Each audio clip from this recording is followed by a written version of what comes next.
and even though we're not in school right now, I know you're probably missing, other than history, I'm sure you're missing history, but you're missing some of the other classes that are what we call elective classes or fun classes. Now that could be band, that could be art, that could be robotics, any of those elective classes, you're probably missing those. And one of the ones we have at Hughes Springs, we have woodshop class. Now, welcome to my workshop here at my home.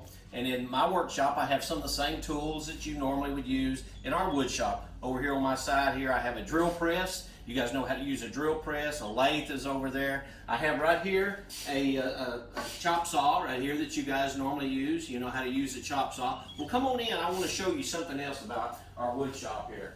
Okay, over here we have a table saw. Now you guys know when you see a table saw. Right here we have a scroll saw. You spend a lot of time on the scroll saw. But I've got a couple of tools in this shop right here that we do not have in our school. Now I know when you walk into woodshop, one of the things I love to hear kids say is, oh, the smell of woodshop. They walk through that door and they comment about smelling the different types of wood.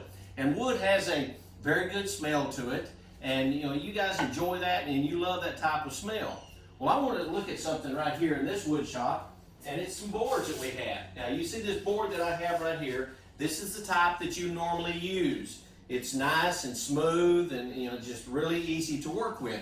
But that's not the way it comes from the sawmill. Now you guys around here in Dangerfield and Hughes Springs, you've all seen the big log trucks that are going through here. They come through and they're just the round logs. Well, a lot of those are headed to the sawmills. We have several sawmills around here, and it goes to the sawmills and they cut them up. And when they cut them up, it's rough, it's not smooth like this right here. Now this board right here, this is called a 1x4. Okay, a 1x4 means that it's 1 inch thick and 4 inches wide. So if we take our tape measure right here and we measure this, we will see this does not measure 4 inches. It measures 3.5 inches. If we measure it right over here, it's called a 1x4, but it's not 1 inch wide. And the reason that it's not that is when it comes from the sawmill, it's what we call rough sawn wood. And that rough sawn wood has to be changed where it's planed, and that's what I want to show you today, how to plane a board. Now, if you look at this piece of wood right here, this is wood right here that was donated by a local man from Hughes Springs. This is walnut wood. And in our storage room, we have some of the walnut wood. And if I measure this right now, that's 4 inches wide and it's 1 inch thick. But it has to be planed down so that it's smooth. So that's what we want to look at today, how to plane down a board and make it smooth. Now let me just give you a little test right here. This is called a, do you know what? Is it a 1x4 or is it a 2x4? Well, this is called a 2x4.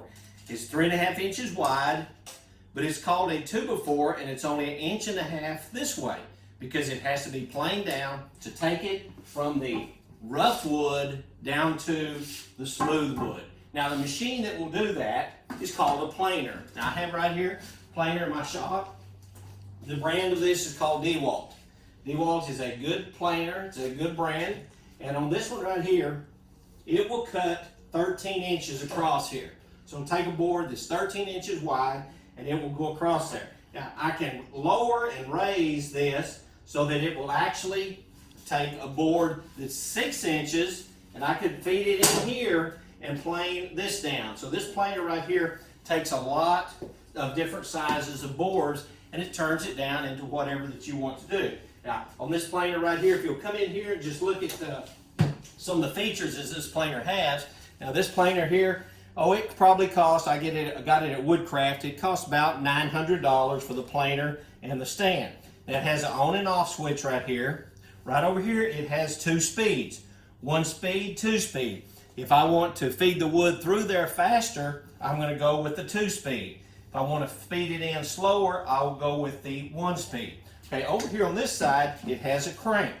And the crank raises or lowers that so that when I put the wood through there, you can adjust it to how thick the wood is. Now inside the machine, it has some cutter knives that are going through there, and it has rollers. These rollers are running it through there and going to pull it through. This is called the in-feed table. This is called the out-feed table. Now, this planer right here has a very strong motor on it that serves kind of like a vacuum. and it blows the shavings out. So I'm going to get ready and I'm going to run a board through here and show you how to plane a board. In other words, how to take it from the rough wood down to the smooth wood so that we can use it in woodshop. Now, safety is always very, very important in woodshop. And if you look at me, you can say, okay, what do I have on or what do I not have on that I should have on? Well, the very first thing, I like to take off my gloves. Now, if I'm holding this wood right here, this wood has splinters in it. And a lot of times I'll get those in my hand. If you wear gloves, you do not get that. But there's a danger with wearing gloves around any revolving tool. It could catch and pull you into that tool. So one thing I'm going to do is take my gloves off.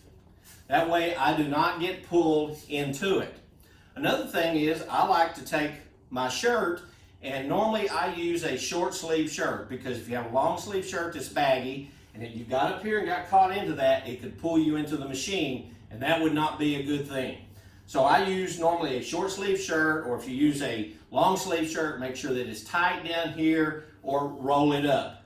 So I'm about ready to get started here, and one other thing that we need to have is we need to protect our eyes. Now my glasses are also safety glasses, so they protect me in case something comes up here. But another thing that I would like to wear are the earplugs right here. This stops the sound so that it doesn't harm your hearing, because this machine will get pretty loud.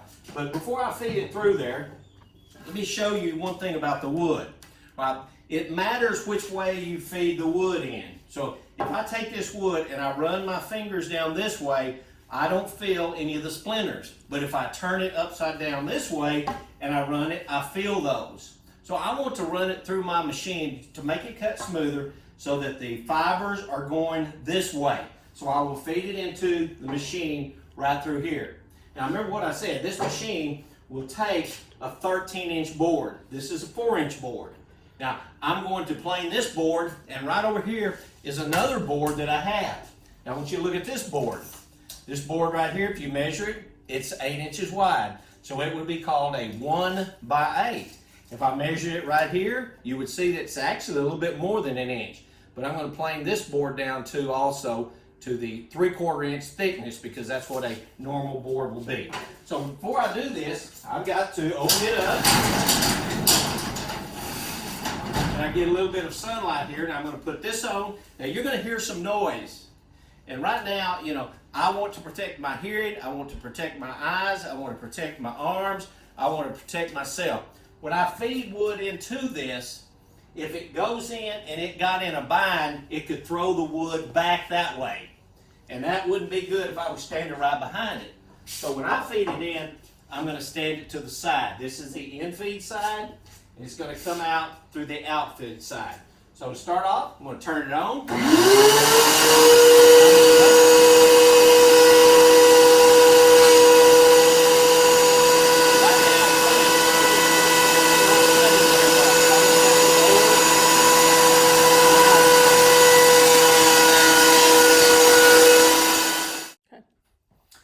Well, I finished planing the boards, and I ran it through the planer about 10 more times, and I've got it down to the thickness that I wanted. And the thickness I want is 3/4 inch. Now 3/4 inch, if you had 3/4, I've got 3/4 right here, 1, 2, 3. We all know that 3/4 is 75 cents. So to measure this, I'm going to use my caliper right here.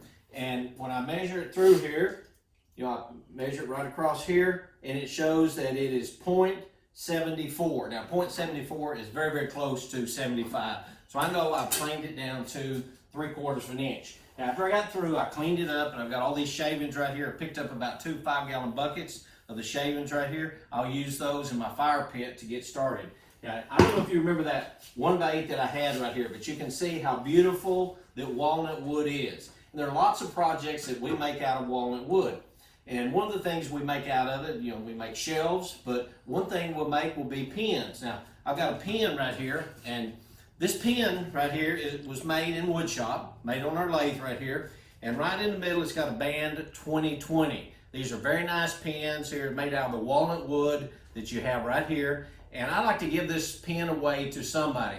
All you have to do, and this pen could go to Hugh Springs woodworkers, it could go to kids who are going to be woodworkers someday, maybe they're younger age, it could be to former woodworkers that I have, it could be to anybody in the community, it could be to anybody anywhere who watches this video. And if you'd like to have a chance to win this pen, the drawing will be held on March the 31st. So you've got until the end of March the 31st to email me and just say, hey, I would like to win the pen. If I pull your name out of the drawing, I'll get back with you and get your address. It's not going to cost you a penny, pay the postage and everything, but you'll get a nice pen in 2020.